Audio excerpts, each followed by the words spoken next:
Before we begin, please leave a comment. Which city are you watching from, and what time is it there now? In March 1897, a letter arrived at the office of the Whitfield County Sheriff in rural Wyoming. The handwriting was shaky. The paper was stained with moisture. It simply read, "She didn't come back.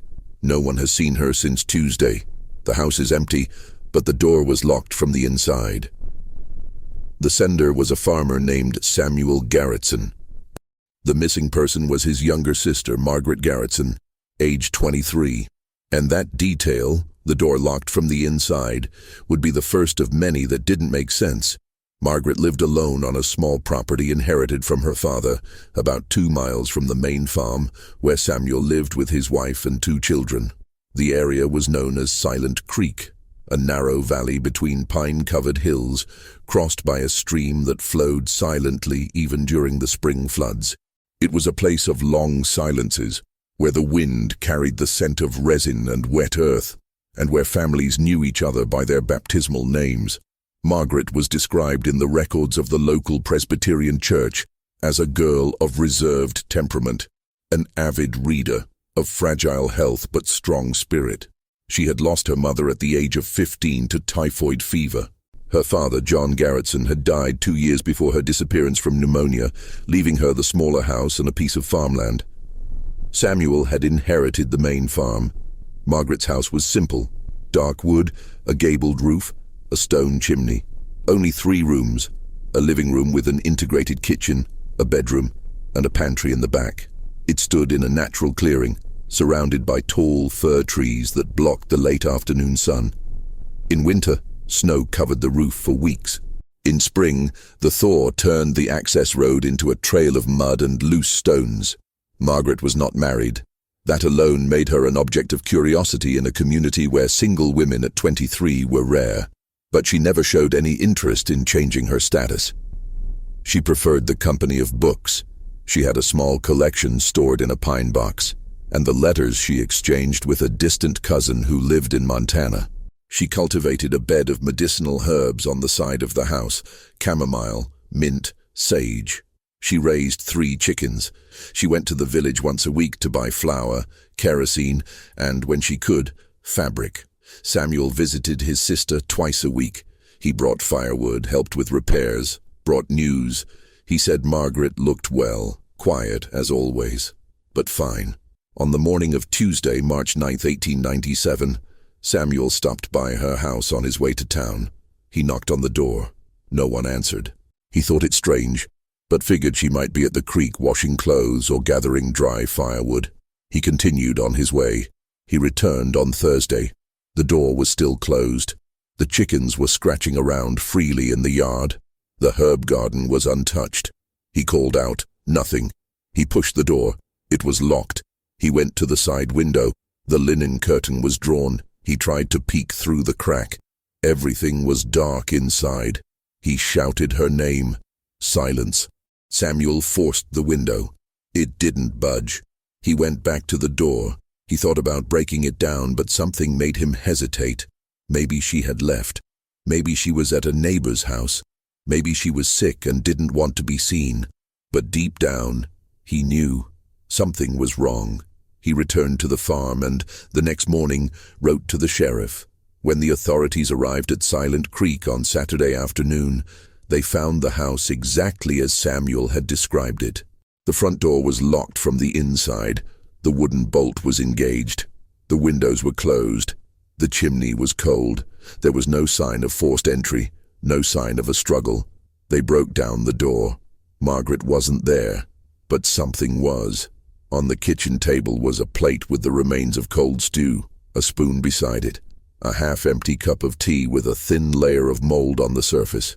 The fire in the wood stove was out, but the ashes still retained a trace of residual heat, as if they had been used days before, not weeks. The bed was made. Her clothes were folded in the trunk.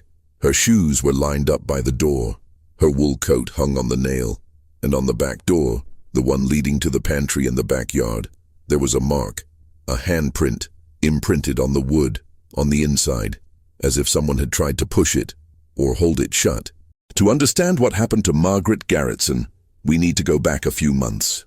Back to the fall of 1896, when she was still regularly seen on the streets of Silent Creek, walking with her wicker basket under her arm, her grey shawl covering her thin shoulders, her eyes always downcast, as if she were carrying an invisible weight. Margaret was not what you would call sociable, but she was not hostile either. She greeted people with a nod. She responded when spoken to. She bought what she needed and returned home before noon. There was a discretion about her that, in another woman, could be mistaken for shyness.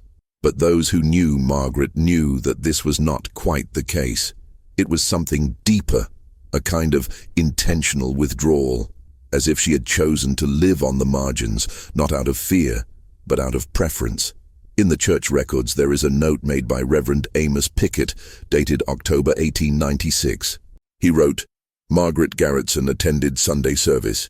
She sat in the back as usual. She did not sing. She did not pray aloud. At the end, when I asked her if she was all right, she said yes. But her eyes told a different story. The Reverend did not specify what he saw in her eyes. Perhaps sadness, perhaps fear, perhaps just tiredness. Samuel, in his statement after her disappearance, said that his sister had seemed different in those last few months. Quieter was the word he used. Even quieter. He noticed that she locked the door more often, that when he arrived unexpectedly she was slow to open it, that sometimes, when he entered, he felt as if she had just stepped away from the window. Once, in January 1897, he found Margaret sitting at the table with a letter in her hand. She quickly put it away when she saw him. Samuel asked who had written it. She said it was from her cousin in Montana. He didn't press the matter. But later, when he left, he noticed that there was no envelope on the table, no stamp, no return address. There were also the neighbors. The closest family, the Callaways, lived just over a mile away on a larger property where they raised sheep. Ruth Callaway, the matriarch, a woman in her 50s, known for her sharp tongue and impeccable memory, gave a statement to the sheriff that was recorded at the time, but not taken very seriously. She said that in February she saw Margaret walking alone on the trail that led to the creek. It was late, almost dusk. Ruth thought it strange, because Margaret never left the house after 4 in the afternoon in winter. She called out. Margaret didn't answer. She just kept walking slowly, as if in a trance. Ruth said she watched her until she disappeared among the trees, and that, for a moment, she had the impression that Margaret was following someone, but there was no one in front of her. Ruth didn't tell anyone about this at the time. She said she thought she was seeing things. The evening light was deceiving her eyes. Another detail came to light weeks after her disappearance. A village merchant, a man named Albert Finch, who owned the general store, remembered that Margaret had bought something unusual on her last visit. That was on Monday, March 8th, the day before Samuel passed by her house for the last time. She bought 3 tallow candles, coarse salt, and a new door lock. Albert asked if the old one had broken. Margaret said no. She just said she wanted a stronger one. He asked why. She didn't answer. She paid and left. Albert said she seemed rushed, and that as she left, she looked back twice, as if to check if anyone was following her. But the street was empty. There was one last detail, one that would only be discovered much later, when Margaret's belongings were searched. In the trunk where she kept her clothes, under a blue wool shawl, a folded piece of paper was found. It wasn't a letter. It had no sender. It had no date. Just one sentence, handwritten, in handwriting that wasn't hers. It said, "Don't open the door after dark." No one knew who had written it. No one knew when Margaret had received it, and no one could explain why she kept that note as if it were important. But the fact is, she kept it. And on the night of March 9th, 1897, something happened in that house. Something that made Margaret lock the door from the inside. Something that made her leave a plate of food half-eaten. Something that made her disappear without taking a coat, without taking shoes, without taking anything. And something that left that handprint on the back door, as if she had tried to prevent someone or something from entering, or as if she had tried to prevent herself from leaving. The reconstruction of what happened on the night of March 9th, 1897, was based on traces, testimonies, and what remained recorded in the silence of the house itself. There are no witnesses, there are no confessions, only fragments, but when put together, these fragments form a disturbing picture. Margaret was last seen around 3 o'clock that afternoon. This was confirmed by a woodcutter named Thomas Brennan, who was passing by the main road on his way to the village. He saw Margaret in the yard, gathering firewood. She waved from afar. He waved back. Nothing seemed out of the ordinary. The sun set at 6:17 p.m., according to local weather records. The temperature dropped rapidly. It was a damp March night, with a biting wind coming down from the mountains. There was no moon. The sky was covered with low, dense clouds that blocked even the stars. Margaret's house was isolated. The closest sound that could be heard from there was the stream, about 200 meters away, and the wind in the pine trees. Nothing else. Inside the house, Margaret lit the fire. That much is certain. The ashes found days later still contained traces of fresh wood. She prepared something to eat. The stew on the plate indicated that she cooked potatoes, carrots, and a piece of dried meat. She ate some of it. Then she stopped. The cup of tea next to the plate suggests that she interrupted her meal. Maybe she heard something. Maybe she sensed something. There's no way to know. But the fact is that she got up from the table and didn't sit back down. What happened next can only be inferred from the objects found. The new lock, the one she had bought the day before, was fitted to the front door. Not forced, not broken, fitted from the inside, just as it should be. The windows were all closed, also from the inside. The curtains were drawn. The house was sealed. But there was something else. In the back pantry, one of the 3 tallow candles Margaret had bought was lit when the authorities arrived. Or rather, it had been lit recently. The wax was still soft at the base. The flame had gone out on its own, burned down to the end. That meant someone had lit it that night, and that candle had burned for hours. Why would Margaret light a candle in the pantry? The pantry was small, no windows, just a door leading to the backyard. And it was on that door that they found the handprint.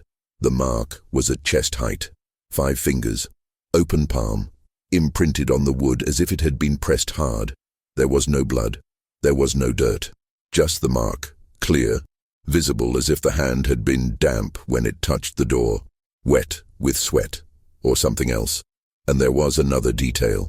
The pantry door was ajar, just a few inches, not enough for someone to pass through, but enough for the wind to come in, or for someone to peek out.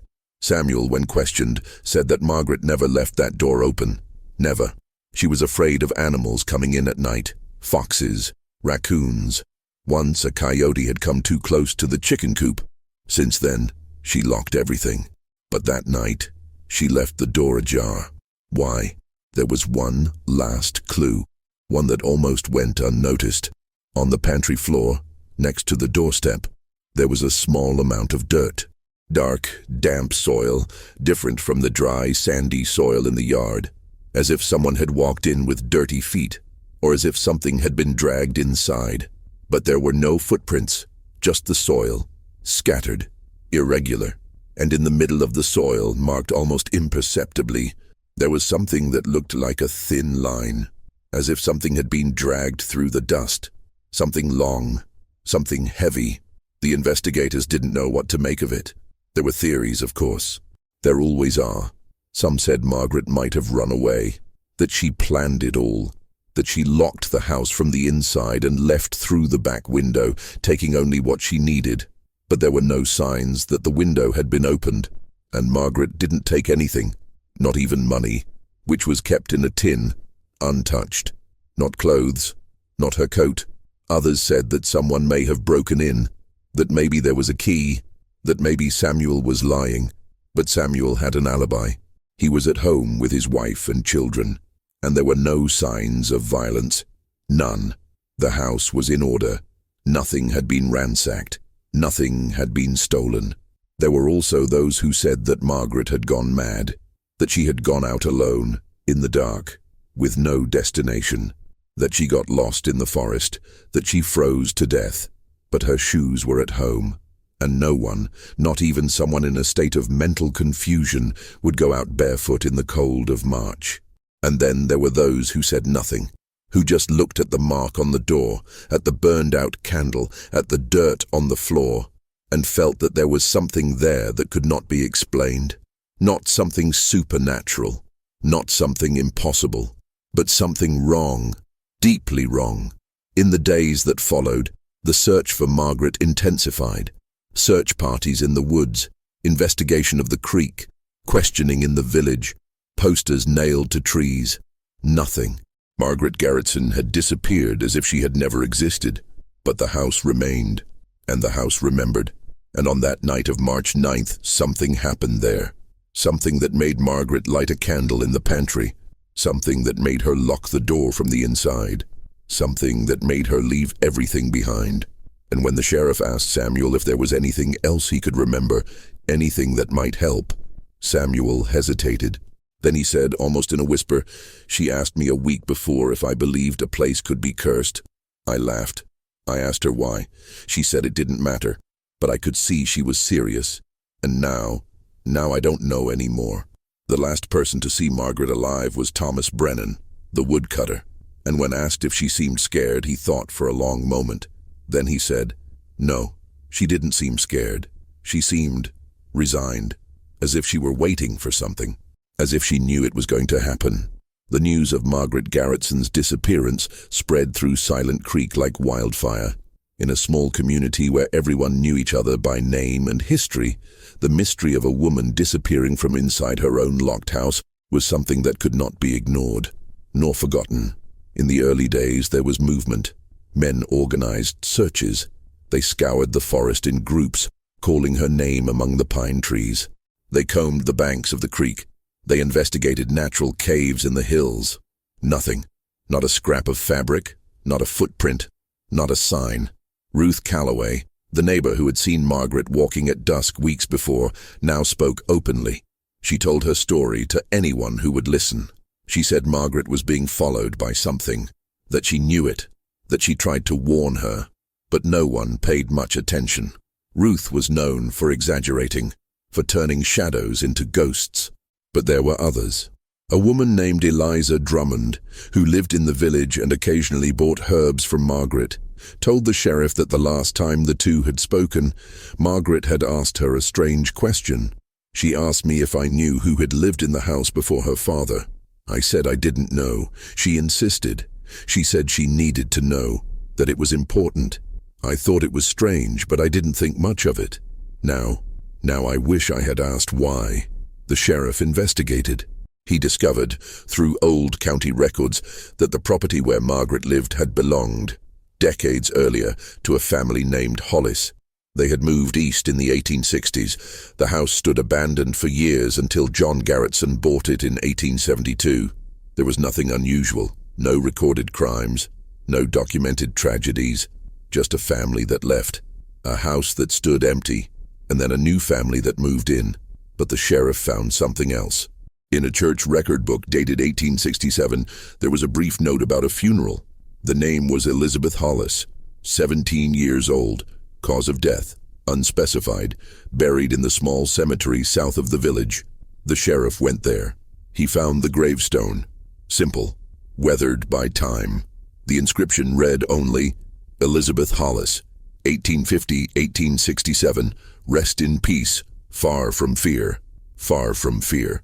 A strange phrase for a gravestone. When the sheriff asked Reverend Pickett if he knew anything about Elizabeth Hollis, the old priest frowned. He said it was before his time, but he had heard stories. He said Elizabeth had died alone, that they found her in the house, locked from the inside, that no one could explain what had happened, and that, after that, the family left and never returned. The sheriff didn't include this in the official report. There was no evidence. There was no clear connection, just coincidences. And coincidences don't solve cases. But he wrote it down in his personal notebook. And later, when he interviewed Samuel again, he asked if Margaret knew about this story. Samuel said no, that she had never mentioned it. But now that he thought about it, Margaret had started asking questions about the house months before she disappeared, about who had lived there, about why the house was abandoned. "Did she find anything?" asked the sheriff. Samuel thought. "She said she found a letter, an old one, hidden between the floorboards. She didn't show it to me. She said it was just trash, but she burned it. I saw her. She threw it in the fire and watched until it turned to ashes." The search continued for another 2 weeks. Then it began to taper off. Life resumed its course. People returned to their routines. Margaret became a story, a tragedy, an unsolved mystery, but the house remained. Samuel didn't want to sell it. He didn't want to tear it down. He locked the door and left it as it was. For years, no one went inside. The windows were covered with ivy. The roof began to sag. The wood rotted. And then in 1904, 7 years after the disappearance, a young couple bought the property. They didn't know the story, or if they did, they didn't care. They wanted a fresh start. They wanted a place of their own. They cleaned the house. They repaired the roof. They painted the walls. They removed the old furniture. And in the back pantry, when they pulled up a loose floorboard, they found something. A metal box, small, rusty. Inside were 3 letters, handwritten, undated, no return address. The first one said, "Don't sleep near the windows." The second one, "If you hear footsteps on the roof, don't leave the room." The third one, "When you feel like someone is watching you, it's because they are." There was no signature, there was no explanation.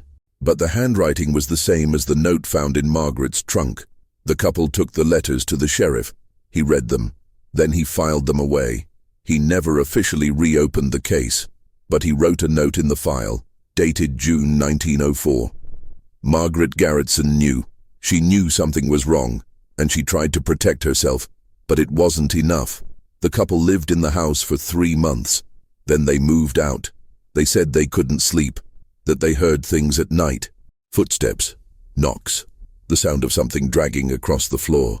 The house stood empty again, and it remained empty until 1932, when it was demolished. But before that, in 1926, a local historian named Martin Albright did some research on unexplained disappearances in the area. He found 5 cases between 1850 and 1910. All involved young women. All disappeared from inside their homes. All the houses were locked from the inside. And all were on properties that had once belonged to the same original family, the Hollis family. Martin Albright never published his research. He kept the documents in a yellow folder, locked in a drawer. And when asked why, he simply said, "Because some things don't need to be remembered." Today, more than a century later, almost nothing remains of the place where Margaret Garretson disappeared. The clearing where her house once stood has been swallowed up by the forest. The pine trees have grown tall and dense, covering the ground with their needles and shadows. The stream still flows, silent as ever, cutting through the valley with its cold, crystal-clear water. But there are no signs. There are no memorials. There is nothing to indicate that there, once, a 23-year-old woman lived, worked, prayed, and disappeared without a trace. The cemetery where Elizabeth Hollis was buried still exists. The tombstone, however, has fallen. It is covered with moss and lichen. The name is almost illegible, and next to it, there is no other. No relatives, no friends, just Elizabeth, alone, under the ground, far from fear, as the inscription said. Samuel Garretson died in 1918, at the age of 52, of heart failure. In the last years of his life, he stopped visiting the place where his sister had lived. They say he couldn't do it, that something in him broke that March afternoon when he forced open the window and found the house empty. He never remarried after his wife's death. He never spoke much about Margaret. He would only say when asked that she was a good woman, and that she didn't deserve what happened. What happened? That is the phrase that has echoed for over 100 years, because no one knows. No one ever knew. There was no body. There was no evidence. There were no witnesses. Just a house locked from the inside, a half-eaten plate of food, a candle burned down to the end, and a handprint on the back door. And those letters. The letters found under the floorboards, written by someone who knew, someone who tried to warn her, someone who perhaps had gone through the same thing as Margaret. Don't sleep near the windows. If you hear footsteps on the roof, don't leave the room. When you feel like someone is watching you, it's because they are. Who wrote this? Elizabeth Hollis, another woman before her? And why did Margaret keep the note she received but burn the letter she found? There was something in that house, not something supernatural, not something impossible, but something real. Something Margaret felt, something that made her buy a new lock, tallow candles, coarse salt. Something that made her lock the door from the inside and still not feel safe. Something that made her disappear. In the Whitfield County Archives, Margaret Garretson's case remains officially open, classified as unsolved disappearance.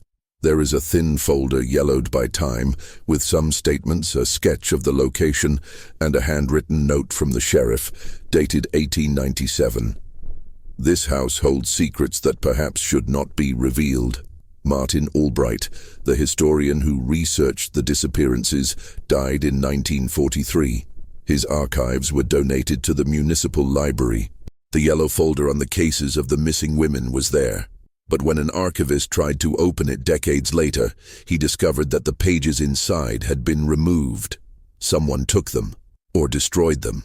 Only the cover remained, and written by hand in the upper right corner in shaky letters, "Don't look for answers where there is only silence." The truth is that Margaret was not the first, and perhaps she was not the last. There are stories like this scattered throughout the interior of the United States. Women who disappeared from inside their own homes, doors locked, windows closed, no sign of a struggle, no apparent motive, just emptiness, and always, somewhere, a small detail, a mark, a candle, a note, something that indicates they knew, that they tried to protect themselves, but they couldn't. Margaret Garretson tried. She locked the door, she lit the candle, she stayed awake, and yet, she disappeared. What did she see that night? What did she hear? What did she feel? We'll never know. But there is one thing we do know.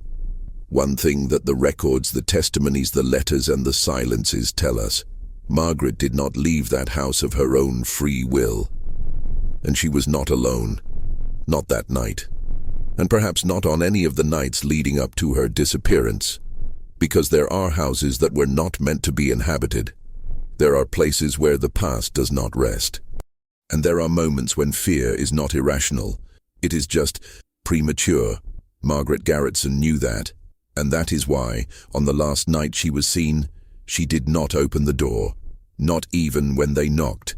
Silent Creek, Wyoming, 1897. The house was demolished, but the questions remain.